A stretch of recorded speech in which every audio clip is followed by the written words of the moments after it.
Salve, salve, galera! Estamos iniciando mais um SimboraCast, esse nosso encontro semanal para a gente discutir a cultura, né? Especialmente a literatura, trazendo escritores e escritoras para mostrar um pouco da situação literária no nosso estado. E hoje estamos trazendo um escritor, não é, que é amigo pessoal de longas datas, não é? Que é o Gilvani de Amorim. Ele que é do município de São João, uma terra assim maravilhosa, pela qual tenho um apreço enorme. Eu gostaria de começar, Gilvani, primeiro dar as boas-vindas a você, agradecer você ter aceito o nosso convite em participar do SimboraCast. Eu te agradeço, Hector. Estou muito feliz de estar aqui, entendeu? E vamos aí bater um papo aí bem informal aí sobre Beleza, literatura. então. Vamos começar logo falando um pouco da sua cidade, né? De que maneira São João influencia a tua escrita. Olha, eu morei em São João do Piauí até meus 16 anos. Passei lá a infância, a adolescência, então foi muito marcante para mim, né? Então, o, o- a minha obra, ela está fundamentada mais na memória, né? Então, o período de vida que infância e adolescência é muito forte na gente. Então, São João do Piauí, para mim, é uma memória de infância e de adolescência. É o que, de certo modo, define a gente, né? Tá certo? A infância, a adolescência, não é? Você, tá entendendo? Foi funcionário do Banco do Brasil, se aposentou por lá, não é? E é claro que ao falar do Banco do Brasil, me vem à memória a figura de Jorge Rego de Carvalho, né? Que você também chegou a conhecer e conviver com ele. Eu conheci o Rogério no banco, ele trabalhando lá na agência central de Teresina, e eu trabalhava no CESEC, que era o Centro de Processamento de Dados e Comunicação do Banco. E nessa época eu fazia a militância sindical dos bancários e passava sempre por lá, né, para entregar panfletos, conversar com a base, né, dos bancários. Foi quando eu conheci o Rogério. E foi muito importante, sabe, esse conhecimento com o Rogério, porque por um tempo, assim, sabe, nossa relação era mais política, conversava mais sobre política. Ele tinha curiosidade de saber sobre as questões sindicais e tal, e não tinha nada de literatura. Eu sabia que eu já tinha paixão literária, né? E ele não sabia disso. Quando um dia, por exemplo, sabe, eu revelei para ele que gostava dos livros dele, que tinha lido os livros dele, né? Que gostava muito de literatura. Aí ele olhou para mim assim, espantado, assim, entendeu? Certo? Aí me fez um convite para tal dia, tal hora, eu ir na casa dele, rapaz, que ele ia me dar o livro dele, a edição mais nova do Rio Subterrâneo. Aí eu fui, na hora marcada, fui fazer a visita na casa dele, né? E Sei. tal, vi lá, ele me deu o livro, foi importante. Eu até registrei, sabe, essa visita minha ao Rego numa crônica que eu fiz recentemente. Mas foi uma amizade muito boa, tenho boas lembranças do Roger. Ele era muito cordial comigo, entendeu? Sabe? Às vezes ele estava distante, tinha dias, por exemplo, que ele estava muito introspectivo. E a gente já sabia tudo, então a gente conversava pouco com ele, né? É, Mas, no geral, ele era muito cordial comigo, assim, meigo, né? Uma pessoa muito terna. e aí eu concordo plenamente com você. Eu acho que quem mexe com literatura no Piauí não pode desconhecer a obra do Jorge Henrique de Carvalho. Ele influenciou, de certa maneira, todos nós, não é? Mas, Giovanni, me diz uma coisa, e essa paixão pela literatura nasceu em você quando mais precisamente? Foi na adolescência mesmo. Foi na adolescência, foi o que me impulsionou a escrever, o que me impulsiona é a leitura. Eu acredito que é o que impulsiona também os escritores, de maneira geral, é a leitura. Ou seja, uma coisa puxa a outra, Então, né? tipo assim, no ginásio, na pré-adolescência, eu comecei a ler assim, no livro de português, comecei a ler as crônicas, né, de contos, né, dos autores brasileiros. Então, eu gosto de citar os nomes desses autores, porque para mim, sabe, é reviver uma memória afetiva que eu tenho, né? Me lembro Certo. dos escritores que eu li na época, assim, eu bem novo, 12, 13, 14 anos, né? Era Fernando Sabino, Otto Lara Rezende, Milor Fernandes, Drummond, Manuel Bandeira. Aí lembro também de dois escritores que é menos conhecido que essa aí, Orígenes Lessa e Elci Lessa, né? Depois, mais na frente, foi que eu descobri que eles eram casados, sabe? Eram os pais do Ivan Lessa, do Pasquim, e Olha tudo. aí, Você deve lembrar de tudo, com do certeza. Pasquim e tudo. Então, foi a leitura desses autores foi que me deu um embasamento para eu escrever. Sabe? Aí chegou um ponto assim, eu bem novo, aí eu disse, pai, eu quero ser escritor. Eu vou ser escritor, eu quero ser do jeito desses caras aí que eu escrevi. Então foi assim, sabe, dessa maneira. E eu escrevi muito na adolescência, muito mesmo. Né? Então, se você, esse livro aqui, O Relato da Aldeia, Por não. os contos dele todos eu escrevi na adolescência. Entendeu? E algumas crônicas também na adolescência. Aí, quando, em 2000, aí eu guardei. Esse foi o teu primeiro livro. Foi o primeiro livro meu. Ele está na segunda edição. Já está na segunda. edição. Relatos Relatos da Aldeia. da Aldeia, né? Então, esses contos, eles são contos, assim, sabe, ele tem assim, uma atmosfera lúdica, né, assim, sabe, bem da idade mesmo. Né? Eu deixei na gaveta, entendeu? Até pelo conselho que o meu professor Sinés, que eu considero meu mestre de literatura, meu professor. Então, esses contos, e crônicas, e poemas, eu mostrei para ele uma vez, né? Ele passou uns dias lendo, aí quando ele voltou, ele me deu um conselho assim, e eu levei ao pé da letra. Eu tinha 18 anos, naquele momento assim do arrobo literário, assim, sabe, de querer publicar aquela coisa todinha, sabe? A gente estava assim, aquele grande sonho literário, né? Aí ele trouxe para mim e disse, olha, eu vejo assim, que se você continuar se dedicando, você pode ter algum futuro como cronista, sabe? Mas você ainda está metendo os pés pela mão, entendeu? Então, milhões de palavras, eu falei, está metendo os pés pela mão, então não publique agora, né? Não publique agora, então vai escrevendo, vai melhorando e tudo. E assim eu fiz, né? Eu fiz isso somente em 2007, que eu disse, rapaz, agora está na hora de eu publicar, entendeu? Então, para mim, foi duro isso aí, porque eu via, assim, sabe, meus amigos, assim, sabe, tudo com 20 anos de idade, 19, publicando, entendeu? Mas eu segurei, sabe? Eu tive um autocontrole, segurei, e para mim foi importante, porque quando eu publiquei, eu tinha uma consciência muito grande de literatura, assim, quando eu publiquei. Então, muitas vezes a gente tem que pensar bem na hora de publicar, a gente pode se arrepender, né, de uma publicação. Tudo. E tem casos aí, por exemplo, né? O Saramago, por exemplo, que é um grande escritor, o primeiro romance dele, Na Terra do Pecado, ele deixou de publicar, publicou só aquela edição porque ele não gostou depois, porque ele teve uma evolução maior, né? E assim eu fiz. Em 2007, eu peguei esses contos que eu já tinha feito na adolescência e algumas crônicas, e aí eu disse, vou reescrever e publicar. Só que eu tive uma preocupação, sabe, de não tirar a atmosfera lúdica que tinha nele. Sabe? Isso aí foi uma coisa difícil. Então eu não posso. Foi uma reelaboração, assim, sabe, mais de forma, né? De forma, porque tudo mais ali, o conteúdo, aquela atmosfera lúdica, assim, sabe, dos contos eu deixei. Eu deixei tudo. Eu penso que eu atingi isso aí tudo. Aí fiz isso com as crônicas também, mas aí faltava alguma coisa assim para dar uma unidade ao livro, né? Você acha que, tá entendendo? Você aí, nesse caso, juntou contos e crônicas, não é? Há uma distinção mais precisa sobre isso, não? Eu acho que Você separou? Você separou? Eu separei, assim, Certo. a primeira parte do livro são crônicas, né? Certo. Aí porque o livro todo é ambientado em São João do Piauí, né? Todo. Então, tem as crônicas, né, que é a primeira parte, e a segunda parte são os contos. Certo. Então, a segunda parte, que são os contos, esse eu escrevi na adolescência, depois eu reescrevi, como eu te falei, né? Certo. E as crônicas também, algumas também foi na adolescência. Mas aí não dá para publicar um livro, eu me preocupo muito com a unidade, né? O livro tem que ter uma unidade, assim, então, né? Certo. Aí eu disse, não, eu tenho que elaborar, escrever umas novas crônicas para dar uma unidade. Aí eu escrevi 3 crônicas que são fundamentais no livro, são as 3 primeiras, que é o Rio, que fala do Rio Piauí, né?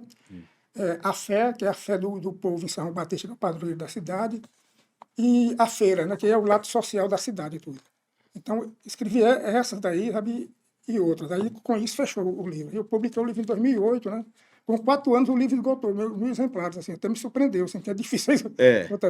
Aí, em 2015, eu lancei a segunda edição, que é essa edição aqui. Certo. Essa edição. Certo. E Giovanni, me diga uma coisa. Geralmente se costuma dizer que a crônica é uma subliteratura, não é? Você concorda com essa afirmação? A diferença é o seguinte: há crônicas e crônicas. Né? A meu ver, a crônica ela é um gênero híbrido. Né? Ela está ali no limite, na fronteira da linguagem jornalística e da linguagem literária. Né? O autor é que vai definir o que é que ele quer, entendeu? Ele tem, tipo assim, se ele fizer uma crônica com um objetivo de perenidade, ou seja, se ela derivar para a poesia ou para o conto, ela se permanece. Então, ela se torna realmente um gênero literário importante. Assim. Eu não gosto de dizer que esse aqui é superior ao outro, não sei. Então, e também tem aquela crônica que é mais para a linguagem jornalística, essa daí não se sustenta no tempo. Ela, com o tempo, ela vai, aquela temática dela, assim, só vai se esvaindo, né? Então, a crônica, por exemplo, que Rubem Braga fez, a crônica de Otto Lara Rezende, né? E aqui no meio também, o Rogério Neto, você também, muitas suas crônicas também tem perenidade, a do Ciné Santos, a do André Gonçalves também, eu não conheço assim, toda a obra, mas tem, assim, né? É o autor que vai definir. É interessante que a crônica de todos esses gêneros, de certo modo, ele, vamos dizer, tem a cara do brasileiro, não é?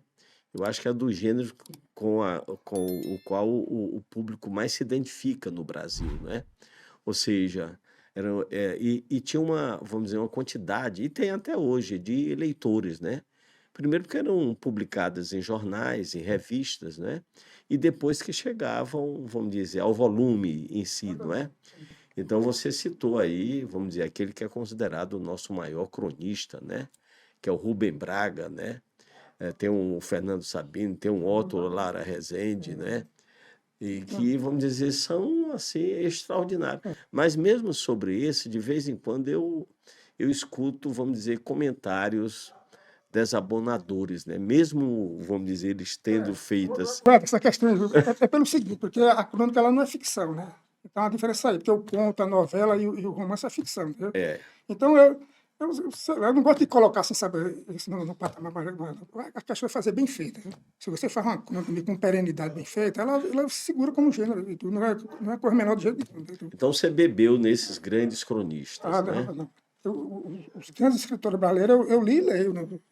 Tanto cronista como poeta, né? Como romancista, tudo, né? E entre os contistas, quem é que você, está entendendo, bebeu? Onde você Olha, se inspira para... eu sinceramente, sabe, eu ainda sou nos clássicos ainda. Eu leio um pouco dos novos que estão aí, mas eu sou nos clássicos mesmo.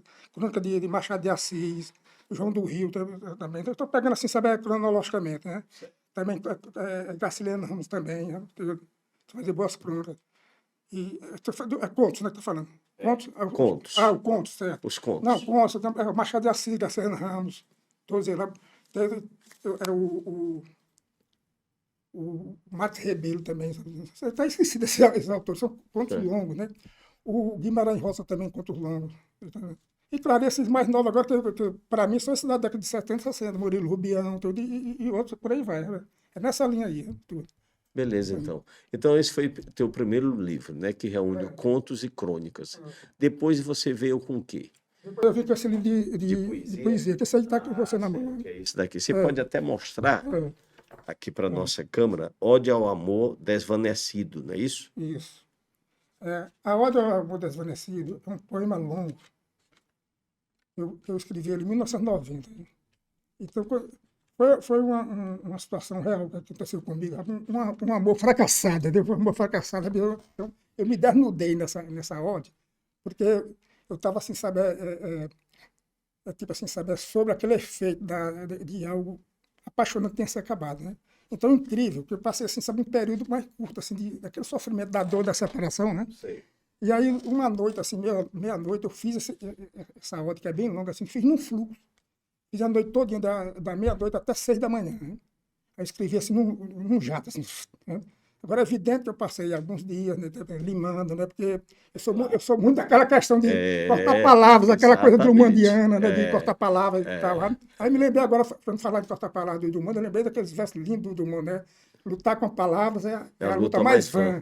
Entanto lutamos, mal rompe amanhã. Então eu sou muito assim de escrever e trocando palavras, substituindo, cortando, né? Eu passei alguns dias na ode, dando assim um esmero, né, na composição. Né? Mas aí, quando eu saí daquele transe ali, eu falei, não, eu vou publicar isso não. Eu estava me expondo demais, né, nessa ode. Né? Aí o que aconteceu? Algum tempo depois, eu li o depoimento do OG, que você publicou no Lamparina, né? Como e por que me fiz escritor. Né? Aquele depoimento ali foi fundamental para mim, que inclusive eu acho aquele depoimento um dos grandes depoimentos da literatura brasileira. Com certeza. Em termos de sinceridade, eu até escrevi um texto há pouco tempo aí, sabia? Eu coloquei assim, aquele texto aquele depoimento do Roger, coloquei também um depoimento, não sei se você conhece, porque sou escritor do José de Alencar.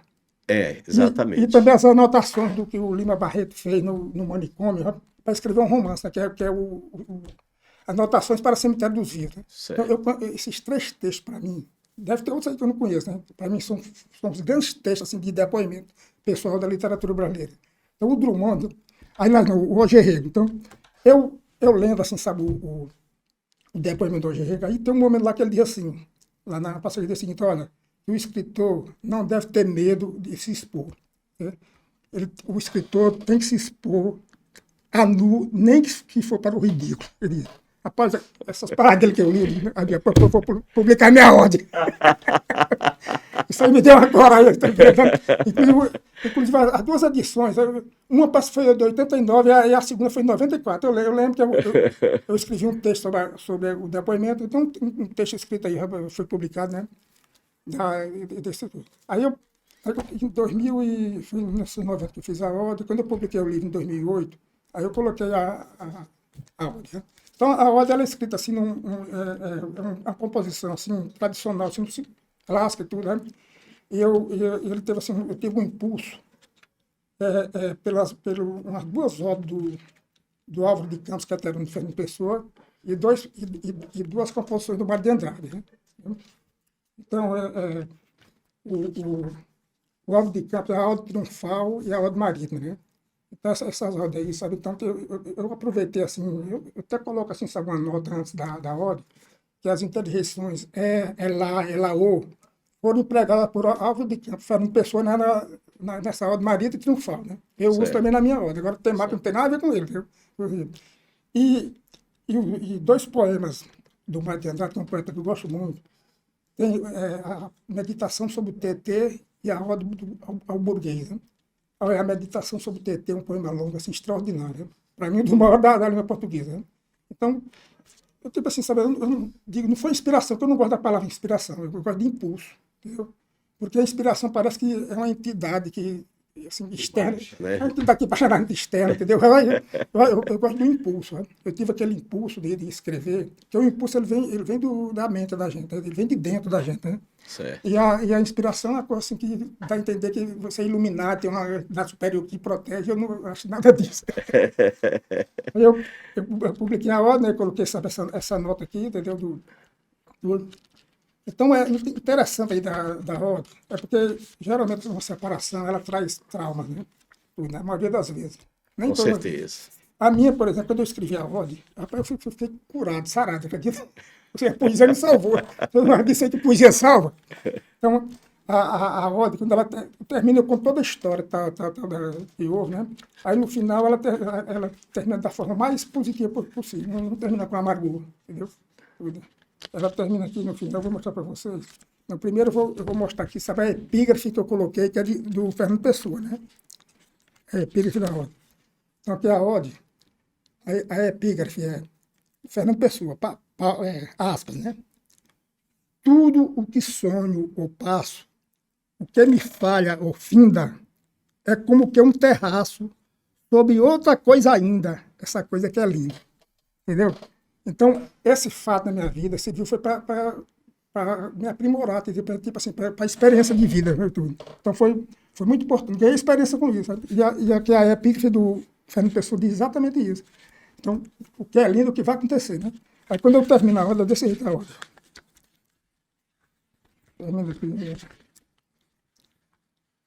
Vou à varanda, espalho o olhar sobre a paisagem. A Barão de Gurgueia, sob a luz da manhã, é de uma beleza silenciosa e retilínea. Os morros, além do Parnaíba, delineiam-se em formas onduladas. A manhã surge num frescor de aromas. E amanhã, ó luz, é um convite à vida. Ó vida para viver e sonhar. Ó vida para viver e cantar. Ó vida para viver e amar. Meu coração, como uma flor, se abre para o dia que nasce. Aí o fim é ordem. É o seguinte, ordem é uma das vanecidas, é um amor que se acabou, que se findou. Né? Beleza, beleza. Aí, o seguinte, quando eu pensei em publicar, eu digo, não vou publicar só ordem não, porque vai sair um livretozinho bem pequeno. Eu digo, eu vou engordar mais esse volume, né? Aí eu tirei alguns poemas que eu tinha escrito. Tem muitos poemas lá em casa também escritos na adolescência que eu não publiquei ainda. Eu vou publicar futuramente, assim, tipo assim, como juvenilha, né? Assim, entendeu? Certo. Aí Aí, então, os poemas que eu tirei aqui para vir junto com a Oda é o carro-chefe, né? Certo. Aí esses poemas têm temática variada, tem poema lírico, poema erótico, tem poema político ali, e filosófico, né? Certo. Os poemas curtos, né, para constituir a Oda. Então, é isso. Beleza, então, Giovanni. Tá certo? Infelizmente, nosso tempo, tá certo, terminou, não é? Mas eu gostaria de encerrar te fazendo a seguinte pergunta. Tem algum livro à vista? Eu tenho um plano, né, de ficção, né? Eu não vou falar muito, porque não está ainda na mão, né? Não deve falar não, né? Mas eu não é fazer ficção. Então, assim, é uma coisa assim como novela, ou romance, ou então um conto longo, eu não sei. Né? Então, o romance eu acho muito complexo. Alguém já disse, não, que a poesia é mais difícil, pode ser mais difícil, mas o romance é complexo. O romance é complexo, então você tem que saber entrar, né? Então, para mim é um desafio, né? Então, porque o romance, você tem que estar muito atento, você tem que trabalhar várias coisas ali, personagem, tem que dar uma coerência enfim, no caminhar do personagem, né? Tem a questão da estrutura do romance, da minha Exatamente. trama, né? Então, tem Isso toda a daí. dinâmica aí. A poesia, ela é traiçoeira, né? Porque eu digo assim, olha, a poesia, não vou falar que é mais difícil, não, né? Mas a poesia, ela é traiçoeira, porque ela é uma areia movediça. Você pensa que fez um poema e não fez. Porque você pensa que podia só juntar um bocado de sentimento e tudo, aí onde você se afunda na areia movediça, né? É verdade, como eu contei, mas a complexidade da literatura, eu acho que está na ficção longa. Beleza, então, tá certo? Prazerzão recebê-lo aqui. Só terminar a letra. Pode sim. Esse poema aqui, ele é um poema, eu considero assim, sabe, um poema apoético, entendeu? Ele vai na contramão do que é a poesia, da musicalidade que tem a poesia, né? Então, ele também é iconoclástico. Iconoclástico é transgressor, né? É estranho, é um poema estranho. Festim, né? Adegas, porões, fantasmas, morcegos, ratos, teias de aranha, tonéis, barris de vinho. Em lombo de mula, navio, caminhão. Desejam Baco e Dionísio anfitriões, perdulários da festa dos deuses. A mesa na vasta sala cintila ouro e prata, moringas, copos, jarras, caldeirões e taças, alguidares, gamelas, garrafas e tachos. Hosana, Hosana, exultam Deus e o diabo. Reis dos reis, mitos dos mitos, entoam hinos, dentes rangem, dançam lascivos a sarabanda. Mefistófeles bêbado é um anjo de asinhas azuis. Na caveira de Baudelaire, sirvam carrascão. Ao cão da meia-noite, demo das trevas. Deus, ó Deus, onde estás que não respondes ao pobre Castro Alves? Ah, bebe cálice de vinhão. Baco embriagado banha-se no vinho. A mão de seda na maçã, linda, linda, da madre superiora do convento. Em gozo, Dionísio exalta Onã. Cospe copos, saracoteia o corpo. O demônio ri à toa uma toada. Enche a pança grudado no crânio do poeta. Os peitos das bacantes bailam no ar como bolhas de sabão.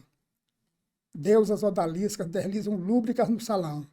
Nuas serpenteiam entre tesos, loucos talos. Arde a chama.